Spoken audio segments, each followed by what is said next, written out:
Hey everybody, Taylor Lyles with the Greenville Home Builders Association, and this is the Think Big podcast.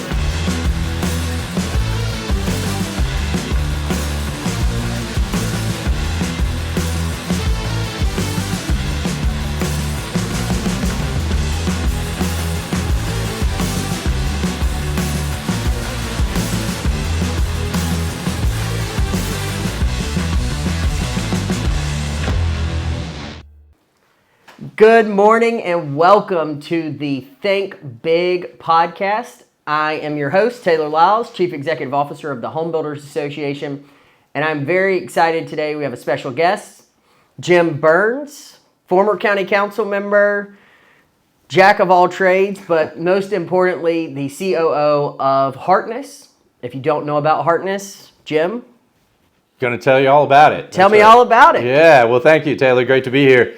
So Hartness is a development company, and what we, kind of our vision and motto is really we want to develop special places. We want to develop neighborhoods that create communities, and our obviously the biggest one that we're doing right now is off of Highway 14, and it runs all the way over to Garlington Road, just below Pelham Road there, and we have 500 acres. It's a just incredibly special tract of land that the Hartness family put together over, probably 30 or 35 years together. Pat Hartness started buying land, I believe in the early 70s, actually moved onto the property toward the early 80s, brought Hartness International over from Poinsett Highway sometime in the late 80s, and it's just that there have been pieces that have been added on over the last several years as they decided to create this new urbanist community. And so it's a just incredibly special piece of land, but it's also what we're trying to do is really create a community. We're trying to create things and do things in a really a particular way. The streets are more narrow than the general street. The lots are smaller, lots of common space, really to the sense of doing things in a creative manner and with some somewhat rigid guidelines so that the vision is intact from the beginning to the end. Being 500 acres, we've got a long ramp to get to or done, and everything from the green streets, the 15 miles of trails, the 180 acres of preserve, all of this just creates just a great atmosphere for a community. We've got both mixed use, so we've got the residential pieces of it, and multiple different types of residential pieces. We'll talk about that at some point, I'm sure, because I look at it too from a development standpoint of kind of myth busting in our area. Something we have a 900 square foot house that's next to a 4,000 square foot house, and the 900 square foot house actually gets more on a per square foot basis than the 4,000. So we've got just some of the ways we're doing storm drainage, some of the ways we're like I mentioned, the road widths. And then it also creates a sense when you provide this great walkway even to the mailbox, and Yep. you meet your neighbors, and you've got your private space, and then you've got kind of a lot of public space where you interact with people. So it's a creative way, but the whole vision of Hartness Development is to find special tracts of land and then develop special places particular to how that land is originally. I love it. So Hartness, we'll just kind of dive into it. Hartness as a community, kind of that live, work, play concept. You've got restaurants, you've got real estate offices, you've got other office complexes, you've got Hotel Hartness, which, y'all, if you haven't been to Hotel Hartness, it is a true gem. Thank you. That was one of the former houses, correct? That was actually, so the Hotel Hartness was Pat Hartness's house that he built, and his two sons, Sean, that's still here with us and working with us day to day. Sean's actually the CEO of Hartness Development, and they lived in that house. They grew up in that house from most of their teenage years at least, and so we. Pat now lives in the neighborhood in a newer house, but we turned the old residence into the what we call the manor house, which is a the captain's bar and meeting space and kind of the check-in for the hotel before you get out to the Patterson and the spa and the hotel, the rooms wing of it. So yeah, it's actually it's a very adaptive reuse, we'll call it. Yeah. I mean, it's great because you've got historical markers there of what the property was, especially with the green space, especially with the old Hartness International space still there. You know, that community and bringing communities together, just like they did with Verde, just like what they've done with Augusta Road. I mean, creating that walkability has been key in that community. Absolutely. With the trails, I mean, just look at the sidewalks that we're putting in. There's always a sidewalk. The sidewalks get you to the open spaces or the amenities. We have the sports court. We have a great new swimming complex that's there. We're adding pickleball, racquetball, tennis courts, and a clubhouse and lots of other things that are more within the nature preserve as well. So it really is about walkability. You know, we have a lot of golf carts in the community to get from the residential sections over to the commercial areas. And yeah, we're excited. Our second commercial building it will open up, late summer, early fall. And we've got some great new tenants that are going in there. And of course, the hotel's been just a tremendous hit, both with the neighborhood and the community at large. And so we're very fortunate to have had great design, great planning first. Lou Oliver and his genius in how to kind of lay everything out, but then the design aspects of it, and we have an architecture review board that works really hard to try to maintain the original vision and allow for changes that we kind of we saw with whether it's supply chain things or not. We have to allow for some of the changes that need to continue the construction, but at the same time keeping the integrity of the original vision. Yeah. So I think one of the most unique parts is you go into a master plan community and they're thought out, but I think Hartness takes it to a new level.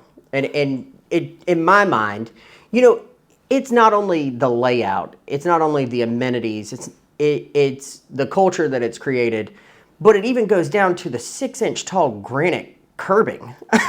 I'm like, I drove in there for the first time. This was years ago, and I'm like, they got $100 million at least in curbing in this place. Well, so that's part of the kind of differentiating ourselves from a typical. We're in the suburbs, so a typical suburban thing. You'll see those in the streets. Now the granite curbing is only in some pieces, and that's a double-edged sword too, because if you hit your tire into that granite curb, man, we've had a lot of people that are cussing at our design specifications. Sure. But the rest of it, the rest of the neighborhood, excuse me, even the stand-up, there's stand-up curbs. There aren't a lot of people doing that, obviously. Correct. But it does differentiate us, and it's something that we're trying to figure out how to do things a little bit differently. And so that actually came from just seeing some of the other new urbanist communities around the country when we were just starting. And the granite section, of course, is right up there, more in the commercial district. Yep. And it really does. It's a double-edged sword. I'll just say that. I've had people that love it and people that didn't love it. Yeah, if you have a low-profile tire, be very cautious. That's right. Just be very cautious. And a lot of those things, that's one of the things that slows traffic down. It's natural ways to slow traffic down. We've got roundabouts that slow traffic down. We've got the tighter streets so that you feel like, oh, I gotta slow down to, there's a car coming at me. And it's still, we work with, all the fire marshals and the fire districts to make sure that the safety components are number one. But it naturally slows cars down, creates that sense of safety when you're walking beside it. Yep. And that's what it's all about. Yeah. Let's get real for a second. Are you dumping money into marketing but barely seeing any results? Go Digital can help. Using their marketing matrix, they zero in on your target audience and engage them where it matters the most. Go Digital acts as your full-service marketing team, saving you the hassle and cost of building an entire in-house team or trusting random gurus you found on the internet. It is also important to note that they don't just serve home service businesses. They own one. They've been in your shoes. They know what works because they've lived it. Wondering why I know so much about them? It's because I've been a client for them over a year, and I couldn't be happier with the results. So if you're ready to start winning more leads for less, hit the link in the show notes and schedule a free 20-minute consultation today. So currently, Hartness has how many homes roughly? About 300. Okay. We have 300, and probably 250 of them are occupied and lived in. There's probably anywhere, there's, let's say, 10 to 15 that are for sale right now and another 35 in construction. Okay. And they're all to-be-builts, correct? Or do you have spec homes in there? We have spec homes in there as well. Yeah, as members of our builder guild, commit to a certain number of spec homes to be going at each time, and then they're eligible to do the custom homes as well. Very cool.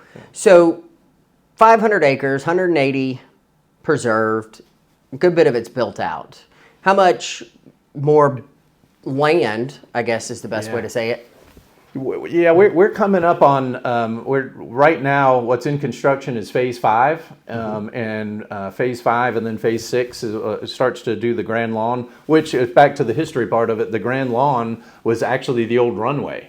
The Hartness family very much into aviation, and they used to land their planes. They have several planes that are now out at a place called Triple Tree out in Woodruff. And but that's part of the history. But we've probably got, depending on how we parcel some things up, probably 8 or 9 phases that'll go on. And then the 2 commercial districts. There's the village center that we're calling, that's right when you pull off of Highway 14, and then where the old manufacturing site. Eventually, that becomes kind of a mixed use area with some commercial over there as well. I've seen some renderings of what it could look like, and I think it'd be so cool just to have that in the backyard. Like that's a huge bonus for the homeowners there.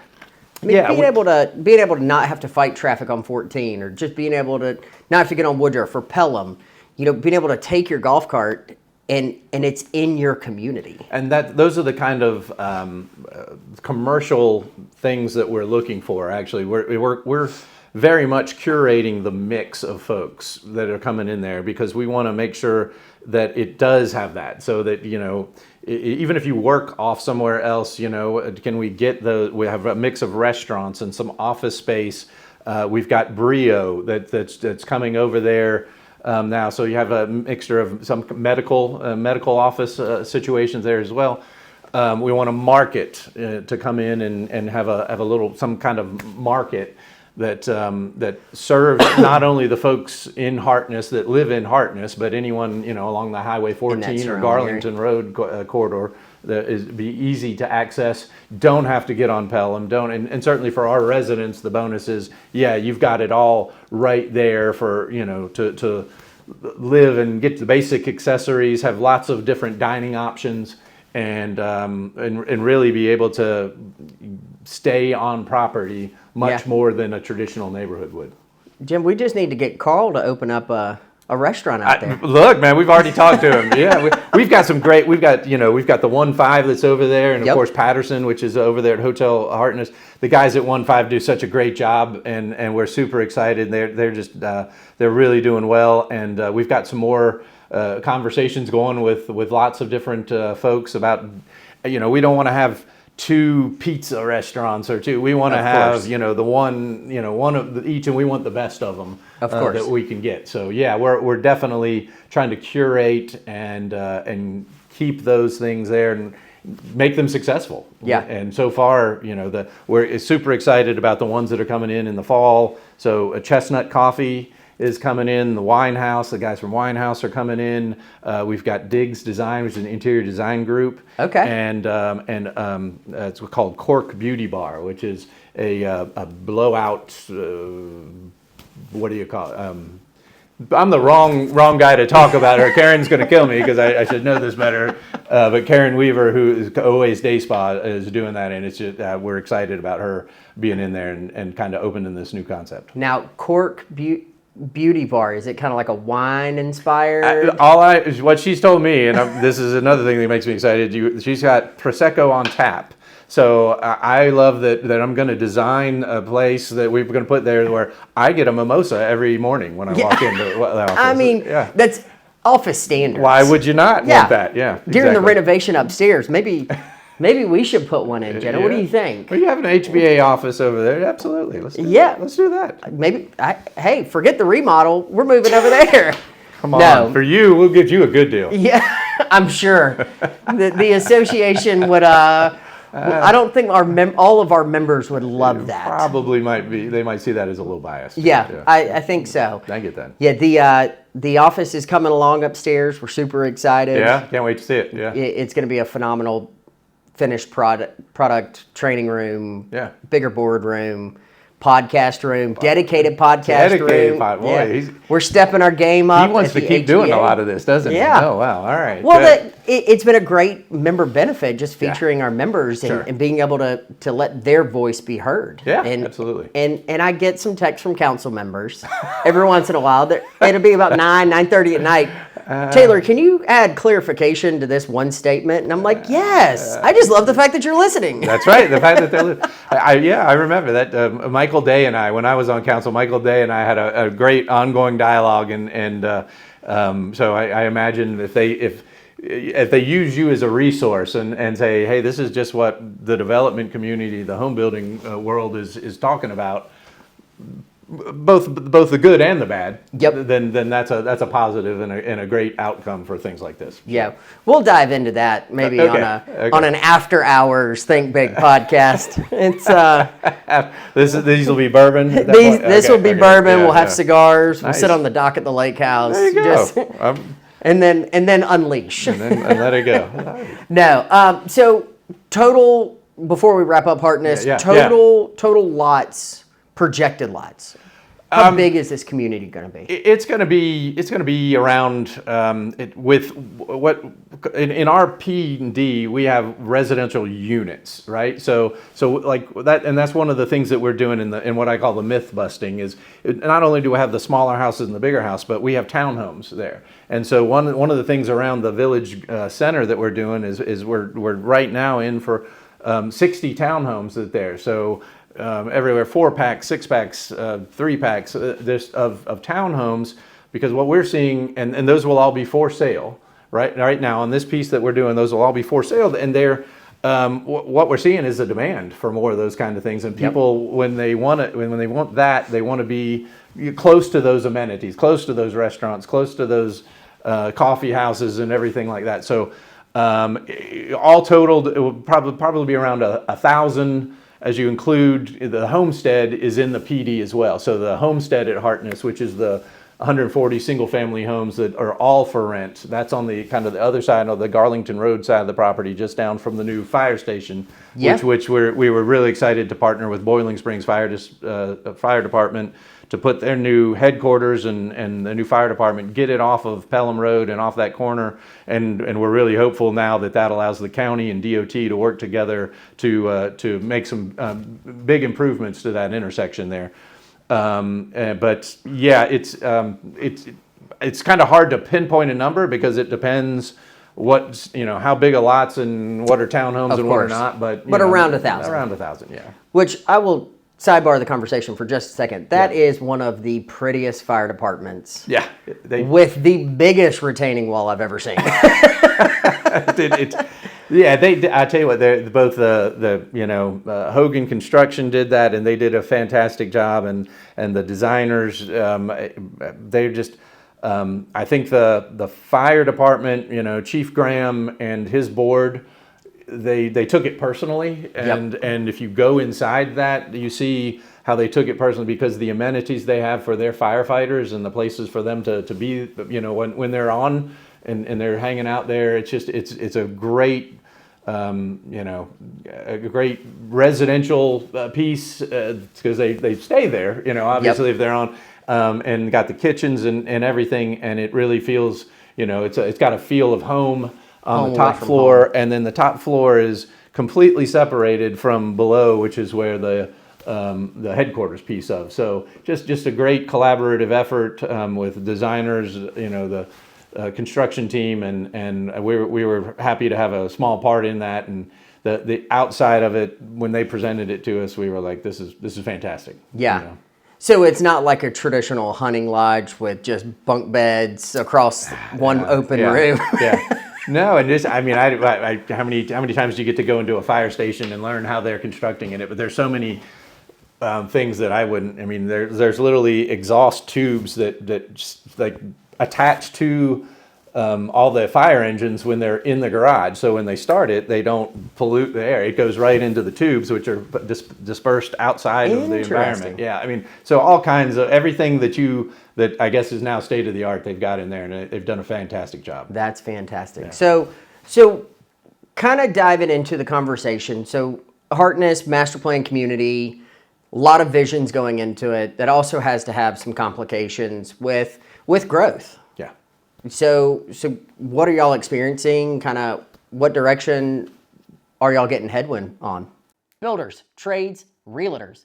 If you're looking for a flooring partner you can trust, look no further. I'm here to tell you about All About Flooring. All About Flooring is a family-owned business with 3 generations of owners that know the flooring business inside and out.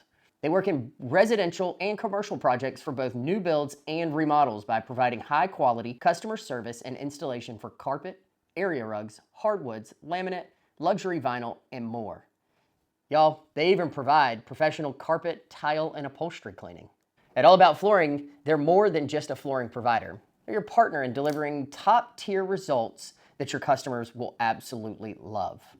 You can find their website linked in the show notes, or visit their 9,000 square foot showroom at 2111 North Pleasantburg Drive. Now, let's get back to the show.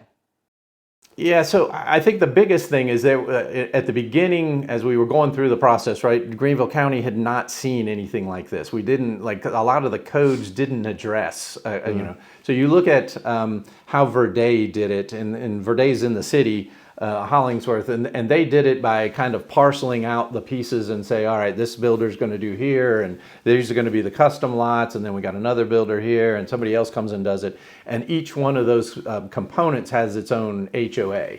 You know, they have their own, how Hartness differs from that is everybody ends up in the HOA. Yep. You know, everybody on the for sale side, you know, if you buy a whether it's a townhome, whether it's a single family lot, you buy in Hartness, you're part of the HOA. You've got the amenities that are specific to the HOA.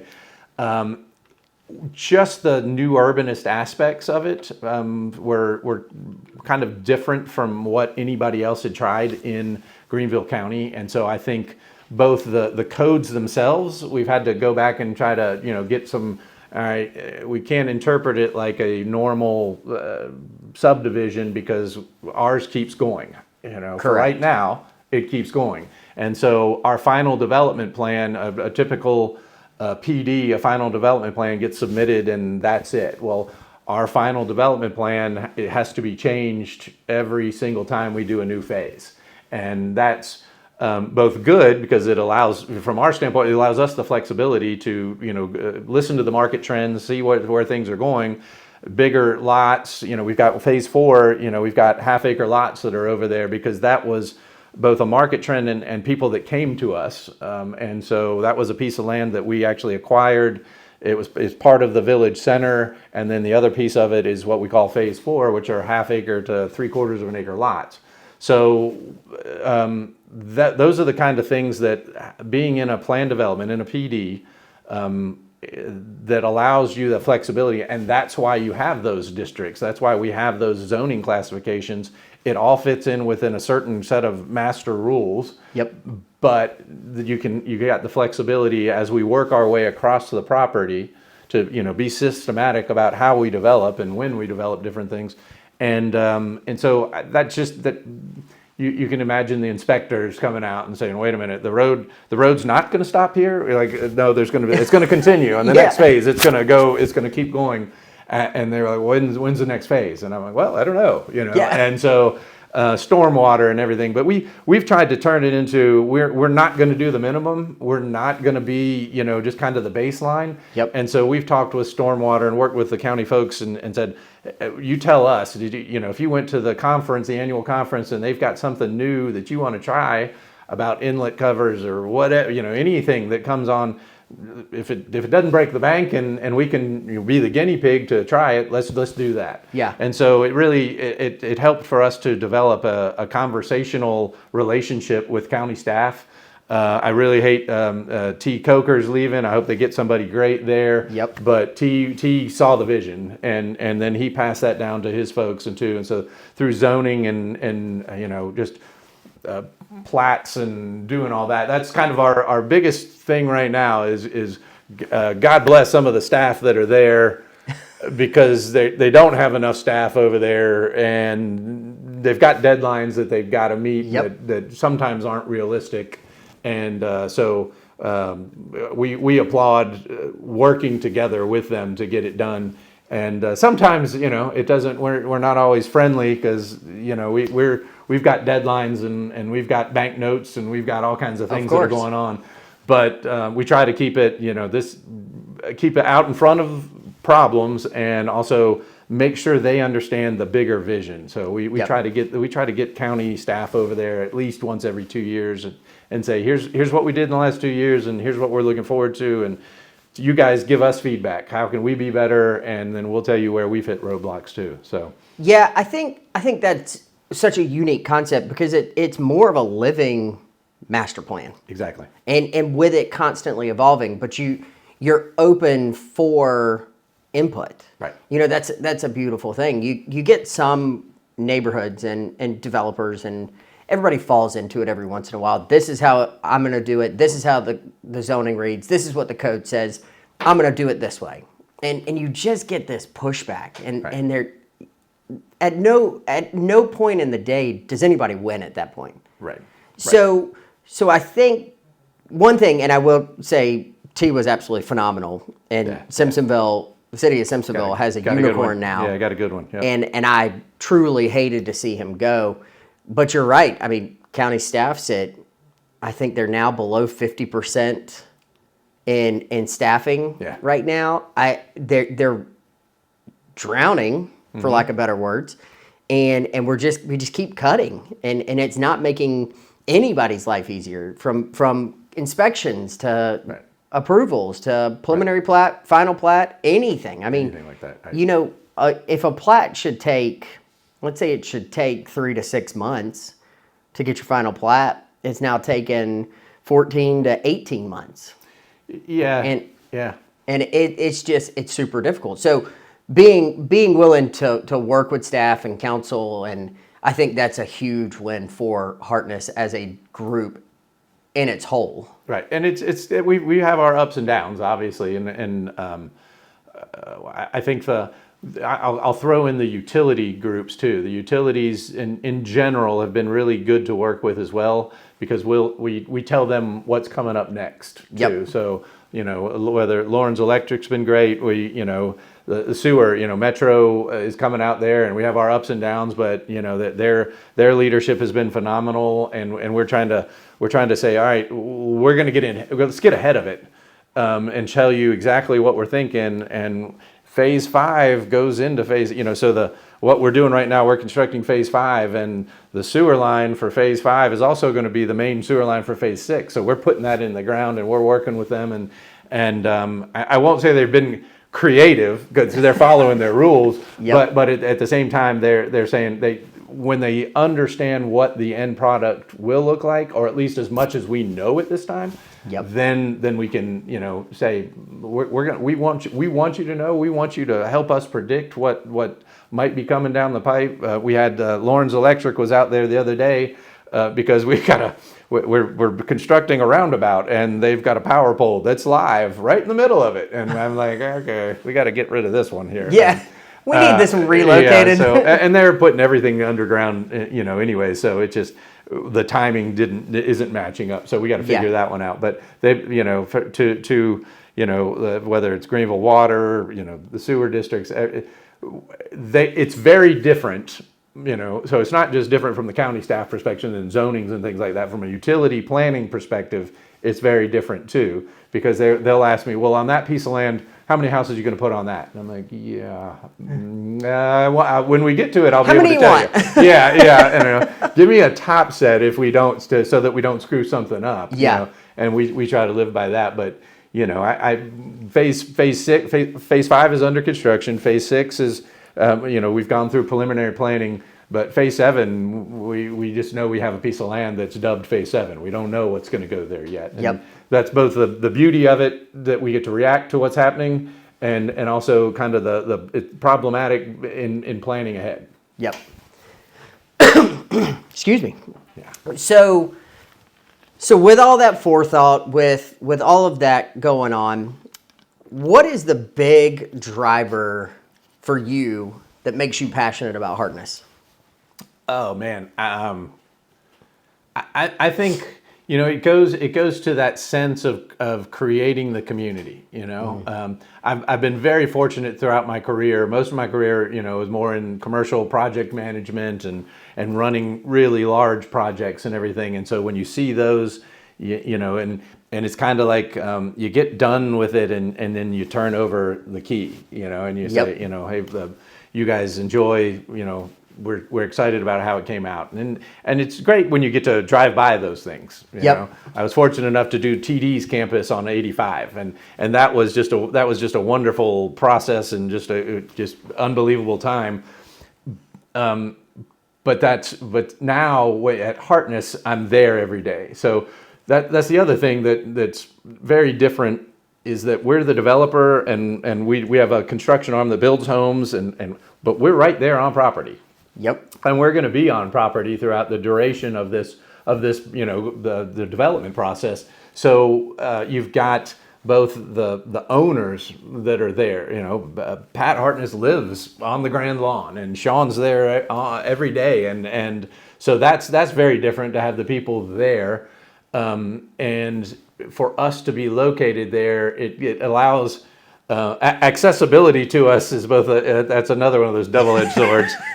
Sometimes I have to stay at home just so I can get things done, because we get interrupted from time to time. But we get to create a sense of community, and we're doing everything to create it to where you know your neighbors and you feel a sense that you belong in this, because and the architecture and the layout, the land planning, it all creates that. It can be additive to that feeling, or it can be negative to that feeling. And what we're doing, I really believe, has a sense of being additive to creating that feel of community. I love it. That's fantastic. Listen, if you haven't been to Hartness, you got to go check it out. Thanks. So Yeah. As we wrap it up, the one thing I'll note, the bleach trees are spectacular. They're absolutely stunning. I love it. Yeah. And it, again, goes into forethought. It goes, that was an effort to create kind of a European style garden environment over there. And it's just things that you learn along the way that you're like, oh, we're going to do that.